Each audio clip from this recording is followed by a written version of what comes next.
Hello, YouTube. Welcome again to my step-by-step series for getting back to fitness. Um, I started off with the number one in the series, which was activation, followed by number two, which was continuation of the activation, and number three was the ending, so to speak, to the activation process. The number one I recommended for 2 weeks or more. Number two was also for 2 weeks or more. And number three could go for a bit longer, up to 4 weeks. But I then did another video for recommending kits, um, home gym kits, and I recommended a pair of kettlebells and a pair of, well, a few pairs of dumbbells, depending on your budget and how far you want to go. So, but basically, those were the recommendations. So my next set of series um, are exercises that you could do with those kits. So today's video is about kettlebells. I'm going to share with you 15 different kettlebell exercises which you could do, and they will target different muscles in the body. So I hope you'd stay with me and enjoy it. And this will be to the benefit of those who have already bought theirs or thinking of buying one or already have one and just need ideas of what to do. So we'll start. I'll have to go through them very quickly because I don't want the video to go on for too long. Just 15 different items. And for each one, I generally recommend 10 repetitions. That's just what I choose to do. There are different ideas out there. So I generally do 3 sets of 10 repetitions. So let's go with the first one, which is a classic. Classic is the kettlebell swing. You just need one kettlebell standing. It's a great way to raise your heart rate um, very quickly and also to get a little bit of cardio into your work. And basically, it's very simple, but you've got to do it correctly. You bend your knees ever so gently. You push your bum out that the kettlebell now lies slightly inside of your knees, and almost your wrists are almost pointing backwards, or your arms are pointing backwards, and your chest is up, and you have to look straight at something probably um, at an angle in front of you to keep your spine straight. I'll show you that sideways. The knees, the bum sticking out, and the arms, and looking forward at an angle to keep the spine straight. And literally, you start from this position, you swing forward using your hip. You swing forward with the hip, and you go back to that position. Some you don't have to swing all the way up. You could even you get the same result even if you swing that far. So those are the ranges that you could go there, there, and there. It's really up to you. And when you swing it up, you have to squeeze your glutes. 10 of those, 3 repetitions, 3 sets, 10 repetitions. Great for the heart rate, great for getting you into sweating. That leads me quickly to the other one. Exactly the same thing, but this time it's one-handed. But not everybody would like this, and if you're not able to do it, you don't have to. So basically, starting the same way as before, but with one hand, you swing up, You swap to the other hand at the top.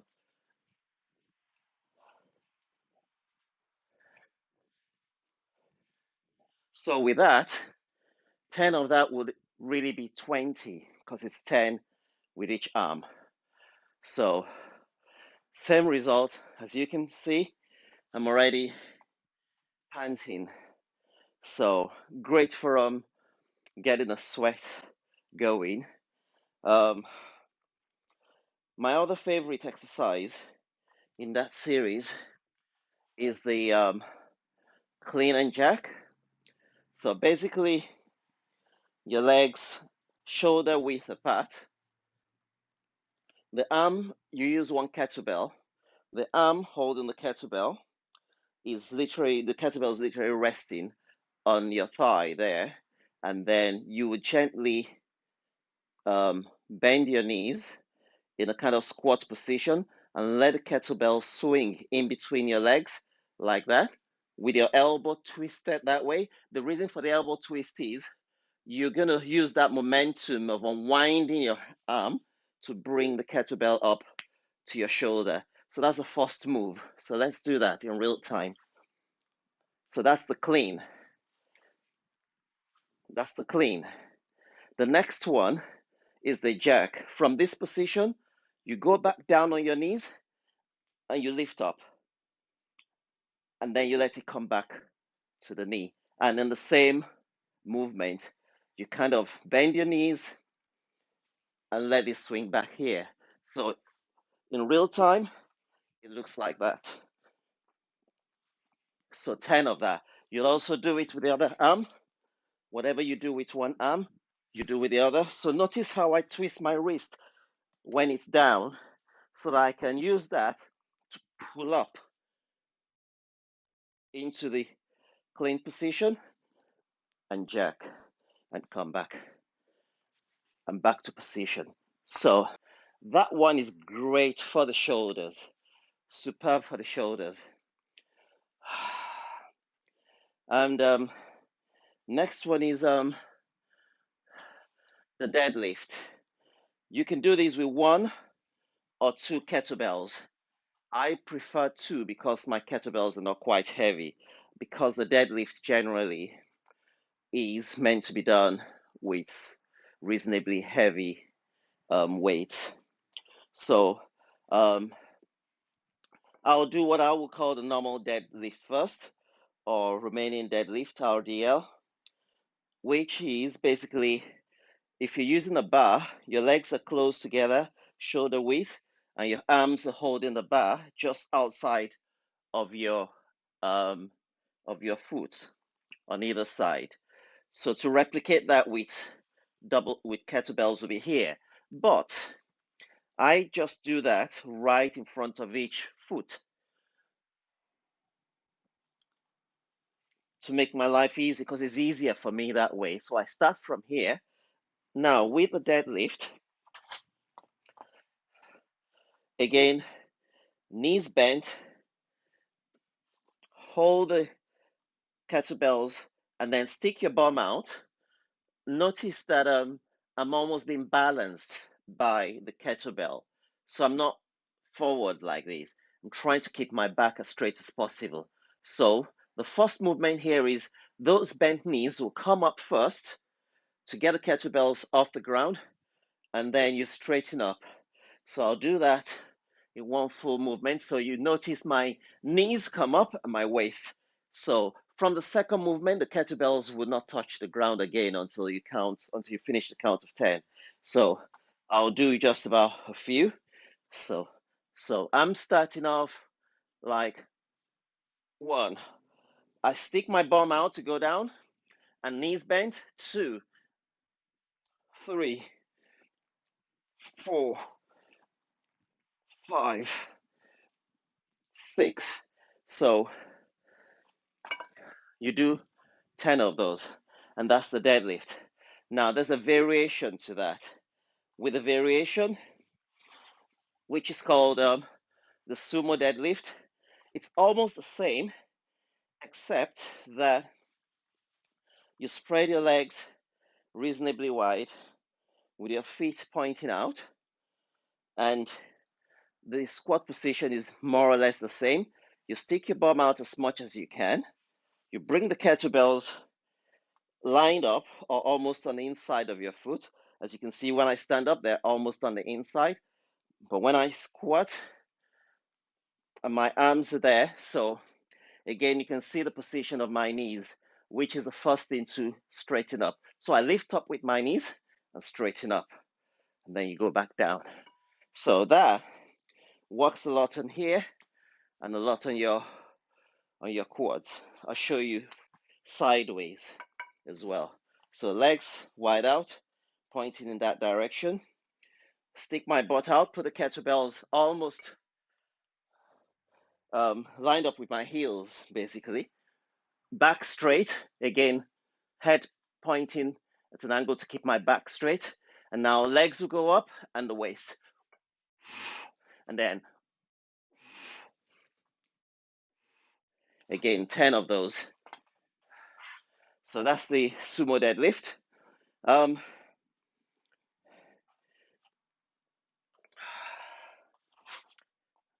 I tend to do all my deadlifts with 2 kettlebells. I prefer it, but you could do all of those with one. It also depends on the weight of the kettlebell. This one is the first deadlift, the original deadlift, but it's called split leg deadlift. What that means is one leg is in front, lined up with the kettlebells. The other leg, I don't know if that's covering. The other leg will be on tiptoe, slightly, not very wide apart from each other, just slightly, so that all your weight is on that front foot. And this really is just maintaining balance and support. You're not bearing weight on it. So in a way, it's almost like a single leg deadlift, but a single leg one, I think your leg will be in the air completely and you'll be lifting, but that requires quite a bit of balance. So you put that there, again, same as before, but this time your knees, I think your back is a little bit more involved in this than the first one because you have to go down to get the kettlebells. Knees bent roughly around the same angle as before. So you then lift up, same way. Then you go down, bum stick out first, knees bent slightly, kettlebell doesn't touch the ground again. You go up. So that's 3. So you do 10 of that, you switch to the other leg, and you do 10 of that. So that's the split leg deadlift.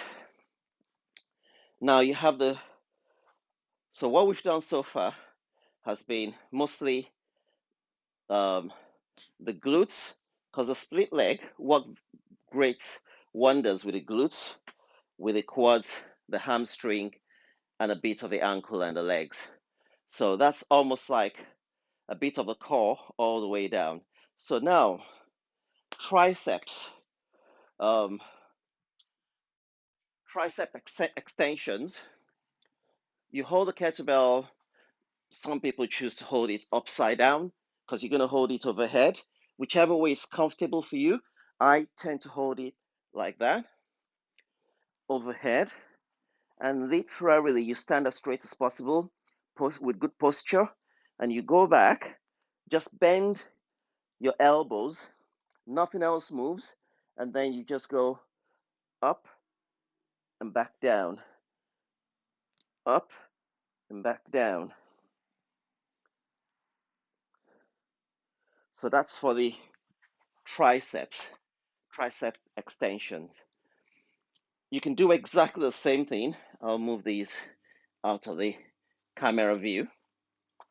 You can do exactly the same thing lying down,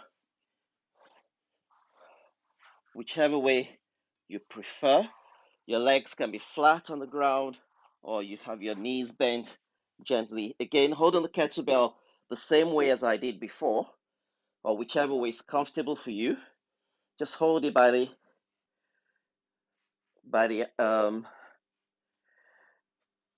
just hold it as comfortable as you want, same as before. Again, the only thing that moves In this situation, make sure you push your chest up a little to give you good posture. Your legs can be whichever way you want them to be. It feels more comfortable for me this way. So again, you let the elbows bend, kettlebell doesn't touch the ground, and you push up.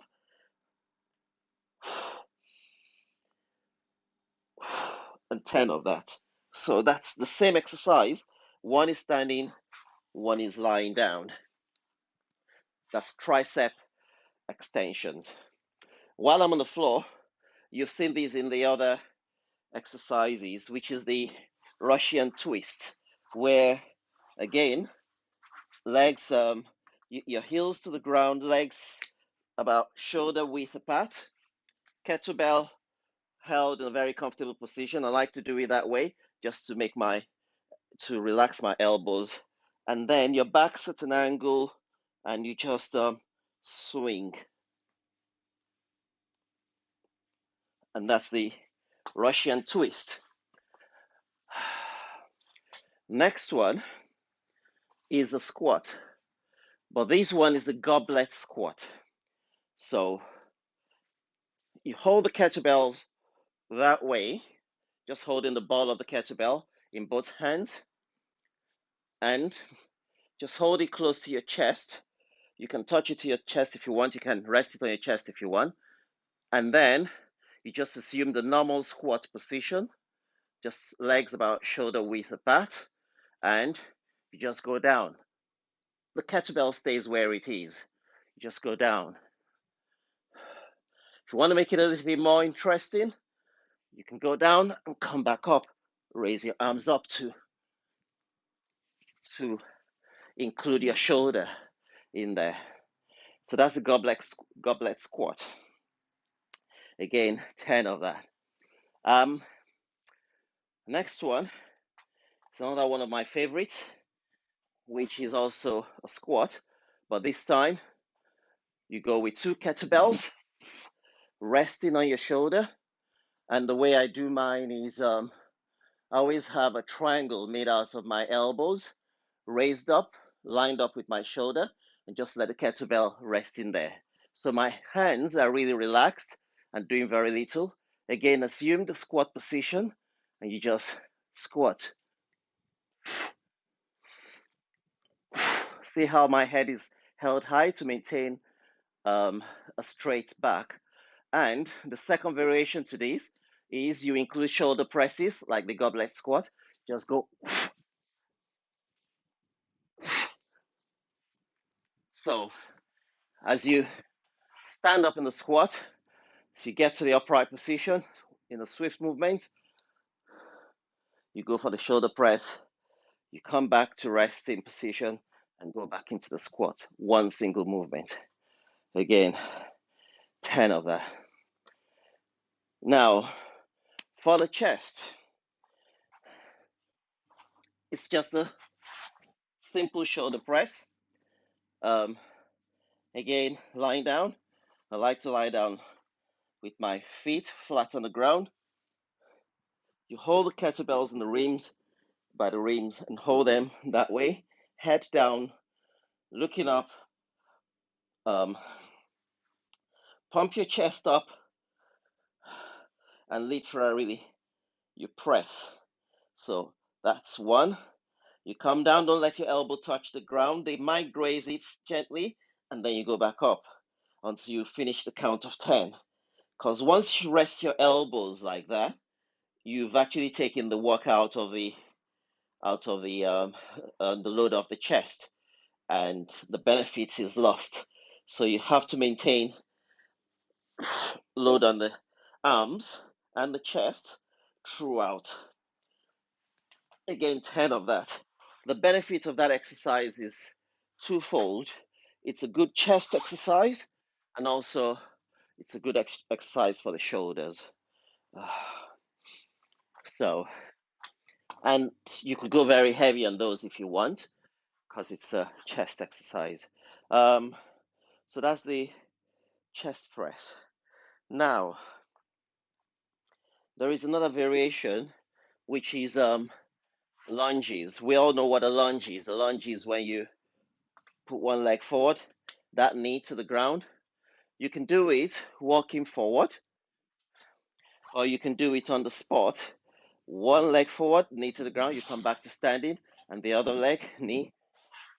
So just add the kettlebell to that, and you literally just go 1, 2,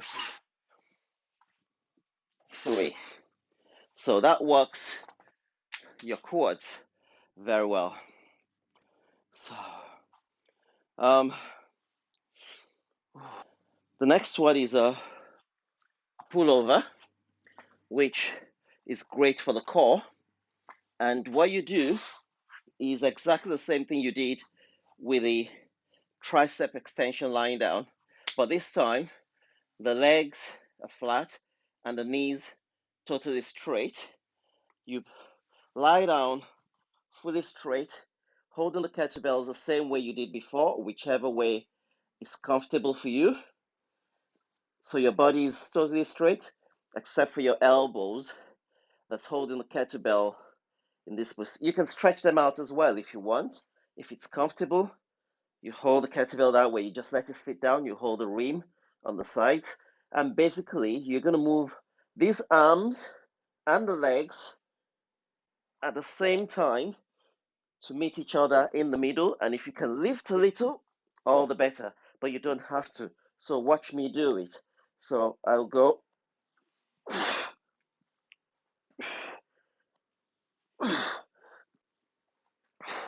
So that's a core exercise, and that's the pullover. The next one is what most people will be used to. Those kettlebells are a bit too heavy for me to do that. Um, they're for your biceps, and these are bicep curls, alternate curls. So you literally just go that way, that way. Don't lift your hand too high to your head. You just want it just above right angle, and you come down. So basically like that, alternate.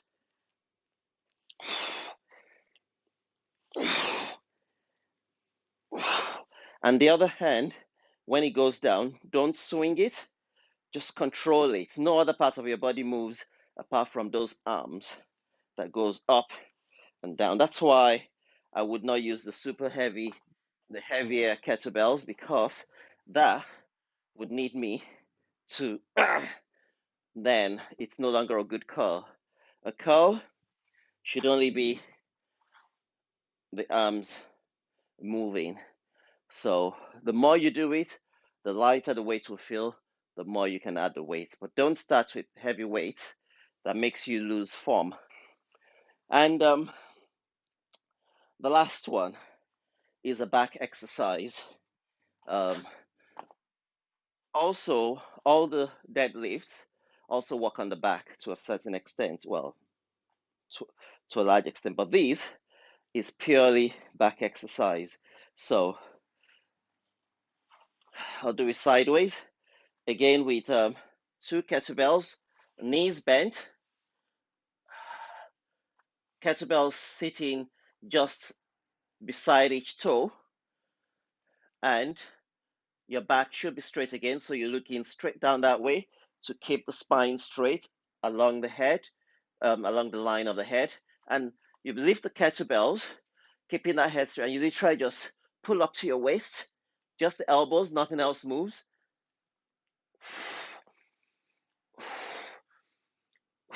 10 of that. So those are my 15 kettlebell exercises of different variations. And you can go from 10 reps if you want to make it more difficult. You can go 15, 12, 20, as many reps as you think is comfortable for you.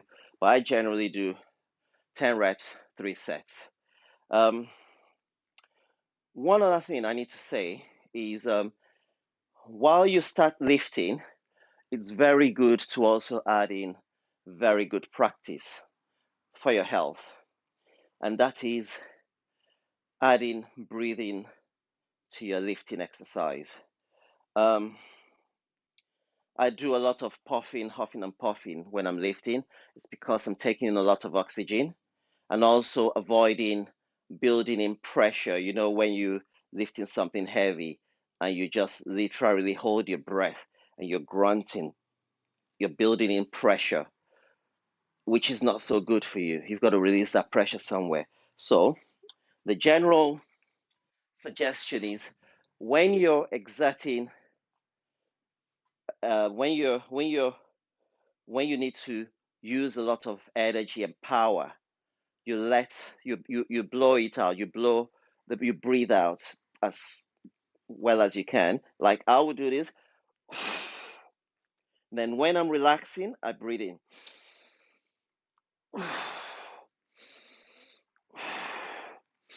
Or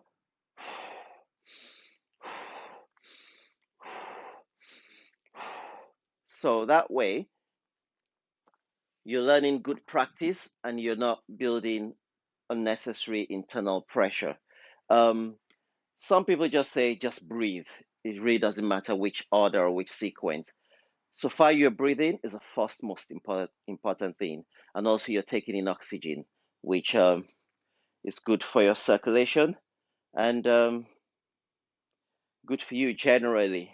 So those are my 15 kettlebell exercises.